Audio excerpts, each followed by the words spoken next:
Assalamualaikum warahmatullahi wabarakatuh.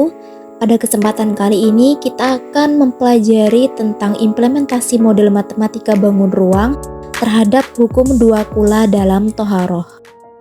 Toharoh pada dasarnya adalah sebuah ibadah yang mencakup seluruh ibadah lainnya. Tanpa adanya toharoh, mustahil akan terwujud ibadah yang sah. Karena ibadah yang dilakukan seorang hamba harus dalam keadaan yang bersih dan suci untuk mencapai kesempurnaan ibadah. Penerapan model matematika pada hukum dua kula di toharoh memberikan cara yang sistematis dan analisis untuk memahami proses ini. Dengan menggunakan konsep matematika seperti bangun ruang, kita dapat merumuskan hubungan antara matematika bangun ruang dan prinsip toharoh. Hal ini memungkinkan kita untuk memperoleh pemahaman yang lebih rinci tentang hukum dua kula dalam toharoh, sehingga mengurangi terjadinya kesalahan dalam pelaksanaan toharoh, agar sesuai dengan prinsip dan hukum agama yang telah ditetapkan. Sebelum masuk ke dalam pembahasan, kita akan membahas terlebih dahulu apa itu bangun ruang, toharoh, dan juga air dalam toharoh. Yang pertama, yaitu ada bangun ruang. Berdasarkan pendapat para ahli, dapat disimpulkan bahwa bangun ruang adalah bangun yang dibentuk oleh daerah segi banyak yang disebut merupakan bangun berdimensi 3. Disebut begitu karena mengandung 3 unsur, yaitu panjang, lebar, dan juga tinggi. Kemudian ada macam-macam bangun ruang. Yang pertama, bangun ruang sisi datar. Bangun ruang sisi datar contohnya yaitu kubus, balok, prisma, dan juga limas. Yang kedua yaitu bangun ruang sisi lengkung. Bangun ruang sisi lengkung terdiri dari tabung, kerucut, dan bola. Kemudian ada toharoh. Toharoh menurut bahasa artinya bersuci. Menurut syara atau istilah artinya membersihkan diri, pakaian, tempat, dan benda-benda lain dari najis dan hadas menurut cara-cara yang ditentukan oleh syariat Islam. Toharoh atau bersuci adalah syarat wajib yang harus dipenuhi dan dilakukan dalam beberapa macam ibadah. Sebagaimana Al-Quran Surat Al-Ma'idah ayat 6 yang artinya, "Wahai orang-orang yang beriman, apabila kamu hendak mengerjakan sholat, maka basuhlah mukamu dan tanganmu sampai ke siku, dan sapulah kepalamu, dan basuhlah kakimu sampai dengan kedua mata kaki. Dan jika kamu junub atau berhadas besar, maka mandilah. Dan jika kamu sakit yang tidak boleh kena air, atau dalam perjalanan, atau kembali dari tempat buang air, atau menyentuh perempuan, lalu kamu tidak memperoleh air, maka bertayamumlah dengan tanah yang baik dan bersih. Sapulah mukamu dan tanganmu dengan tanah itu. Allah tidak hendak menyulitkan kamu, tetapi Dia hendak membersihkan kamu dan menyempurnakan nikmatnya bagimu supaya kamu bersyukur." Quran Surat Al-Ma'idah ayat 6. Ayat tersebut menerangkan tentang tata cara berwudu dan juga menjelaskan betapa pentingnya toharoh, karena toharoh merupakan landasan utama dalam beribadah. Oleh karenanya, toharoh merupakan problem paling utama dan mendasar dalam beragama. Beberapa macam toharoh yaitu ada wudu untuk menghilangkan hadas kecil, mandi untuk menghilangkan hadas besar, serta tayamum untuk menggantikan wudu dalam keadaan tertentu.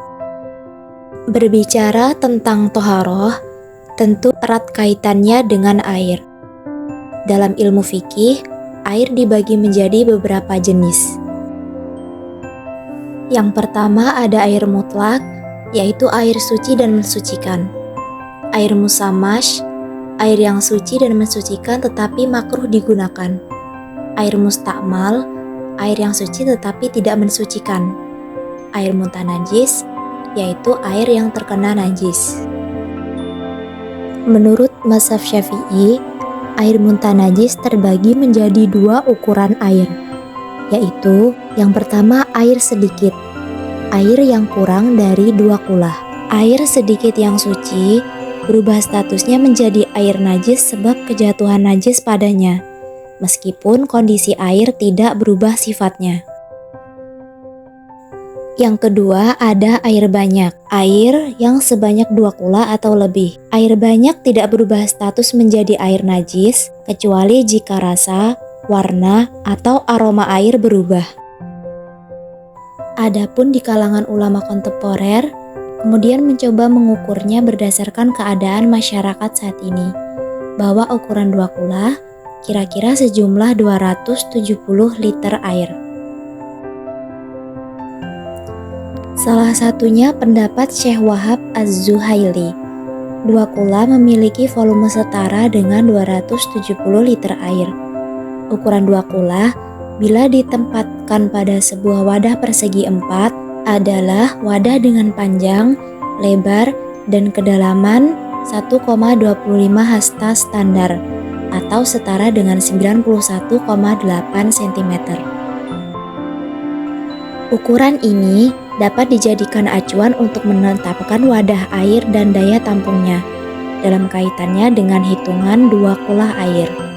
Perhitungan wadah air untuk mencapai 2 kulah dapat dilakukan dengan menggunakan rumus matematika bangun ruang. Ada 2 cara untuk mengetahui atau menetapkan kadar 2 kulah air dalam sebuah wadah. Yang pertama, dengan menentukan volume 2 kulah lewat bangun ruang. Kedua, dengan cara mengonversi kulah ke satuan standar zaman sekarang. Secara umum, setidaknya ada 3 jenis bentuk wadah air yang digunakan untuk menampung air dalam kehidupan sehari-hari saat ini, yakni balok dan kubus, divisualisasikan seperti bak mandi keramik, tabung seperti drum, serta kerucut terpancung seperti ember. Misalkan ada penampung air berbentuk balok dengan panjang 60 cm, lebar 80 cm, dan tinggi 60 cm.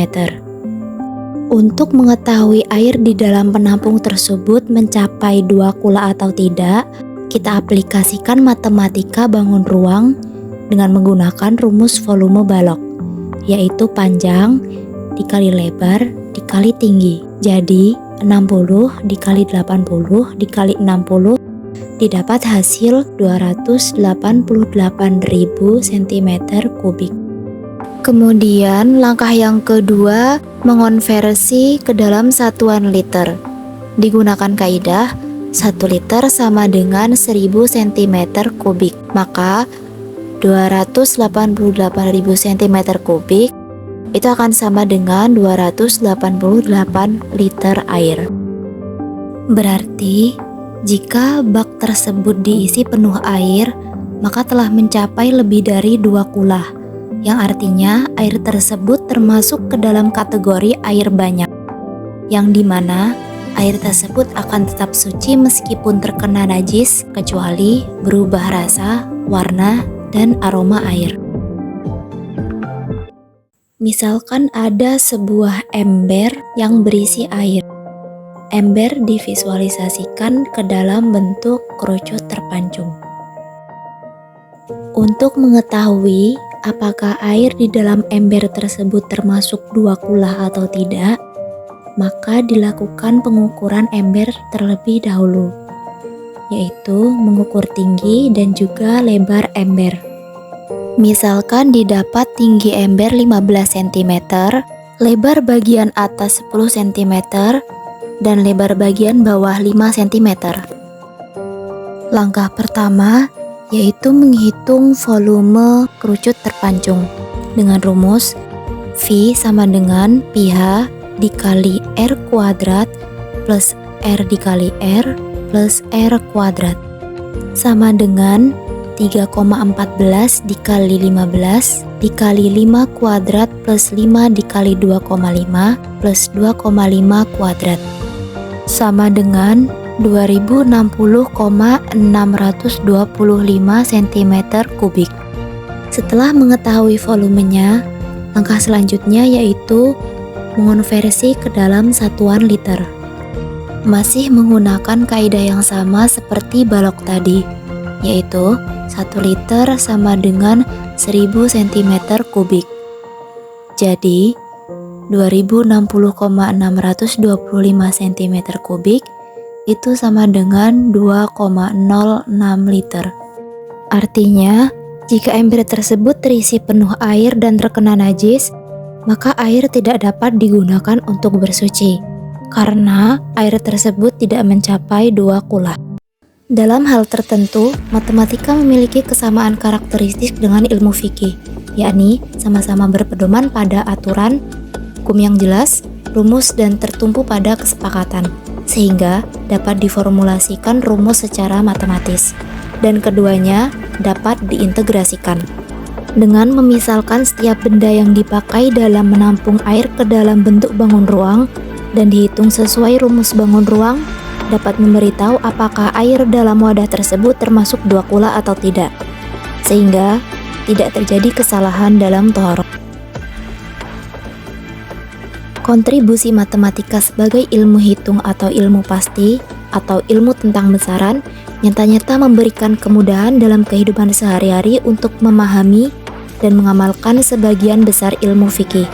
Terlebih, dalam penelitian ini memberi kemudahan dalam memahami dan mengamalkan hukum 2 kula dalam toharoh.